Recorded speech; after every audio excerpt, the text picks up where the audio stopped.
Scott, you've been doing this for a long time, so you know how the rumor mill works and everything.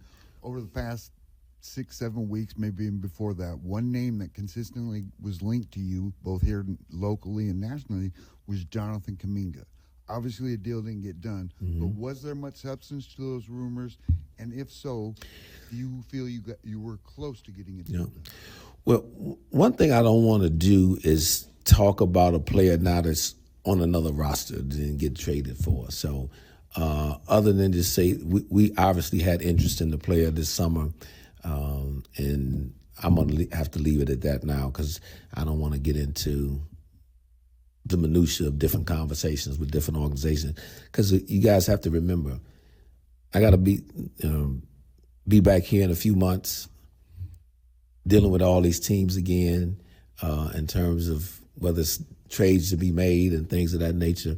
And it's important for all of my peers to know and understand that conversations like that are kept private, because if not, then I won't be able to do my job moving forward, and they won't want to do their jobs with me because they're worried about Scott's going to get up there and tell it all. So no, but I just acknowledged from the summertime, obviously there was some interest. Scott, you just talked about Doug a little bit, but there was a report from ESPN last month about his job being safe. And are you expecting him to be your coach going into next season too? I'm expecting to be my coach till I tell you anything different. So, I'm not even thinking along those lines right now. I want to see us get incrementally better each day, our young players, and I want to see him continue to improve as a coach. But I'm not here to talk anymore about Doug's plight, other than behind him, and I expect him to continue to grow and improve and be the coach here for the Kings. Just what's your viewpoint on Zach LaVine and his status with the organization, and what would you like to see from him going forward? Zach's a pro. I've enjoyed getting a chance to know him.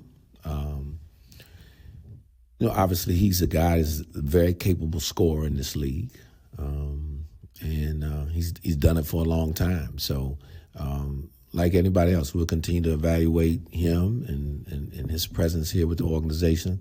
But in terms of just his daily professionalism and wanting to help the team win, he's checked that box, but we just haven't won enough, and I think he would tell you the same thing. He's disappointed in that, as we all are. Talked a lot coming into the year about the importance of building an identity. Where do you feel like, obviously the season hasn't gone the way you expected, as you mentioned, but where do you feel like you're at in that process, and what are the continued steps from this point? Quite frankly, not complete, for sure. It's definitely not complete. It's inconsistent at best. That's probably the nicest way I can put it from where I sit. We've shown signs of the type of defensive team I'd like us to be, and competing in other times we haven't shown it at all.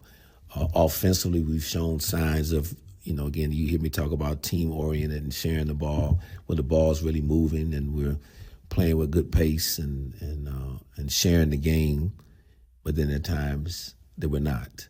So that's still a work in progress. It is my hope that after these last 30 games, that we could be further along in that process as we exit this year and enter into next season.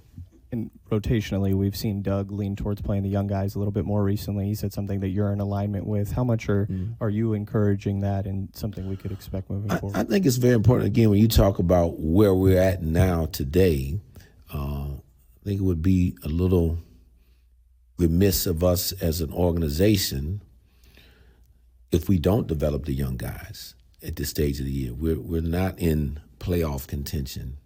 Now I expect our veteran players and players that play a lot of minutes to be ready to play and compete with the level of professionalism that we require.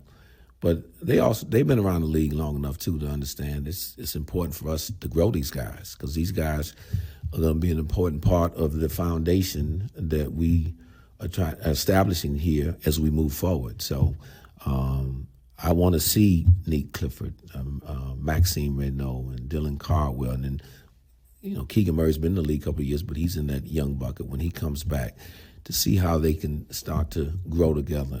Devin Carter, who hasn't played much, give him an opportunity to showcase and see if he's someone that's, going to move forward with us as well. So I think most organizations in this situation that have aspired, again, to build that culture and that sustainable winning, you'll see that kind of pivot.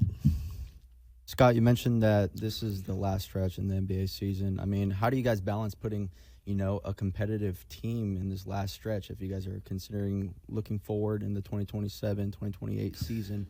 What are you guys defining yourselves right now in this last stretch of the NBA season? Oh, we always want to compete, and I think you short sell the young guys just when people say you're going to play young guys more, that you're not going to be competitive. In some ways, they're going to bring more energy on a team that's not winning, maybe more so than even your established guys.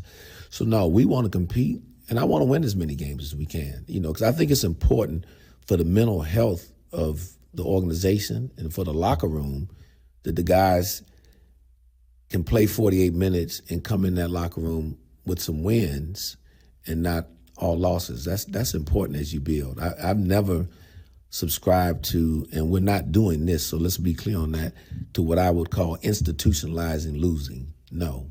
That's not in our vocabulary, tanking, institutional. You're not going to see a team that's going to go out here these final 30 games and say, we're trying to lose. Absolutely not. Because, again, the lottery system itself, look, the team that won it last year had the 11th best odds, Dallas. They weren't trying to lose last year, and they won it. And I think in the last 20, 25 years, 3-4 times the team with the worst record won the lottery? So there's no guarantee. It's not like football. If you had a worse record, you're going to get the number one pick. So, no, we want to compete. This, again, to Brendan's point about establishing the identity and culture, competitive and tough is part of that. So we would never suggest that to the guys in the locker room, that we don't want to compete, we don't want to win. No, that's not in our purview. Scott, we're past the deadline now. Is this the group of veterans on this team? Do you think they're going to finish the season, or are you going to look at the buyout market and see if maybe you have one or two of these guys go away? No, I expect the veterans to be here with us through the conclusion of the season. I expect them to play to the best of their ability when called upon. And I expect them to mentor to the best of their ability when they're not in the game. And so, no, I expect them all to be here.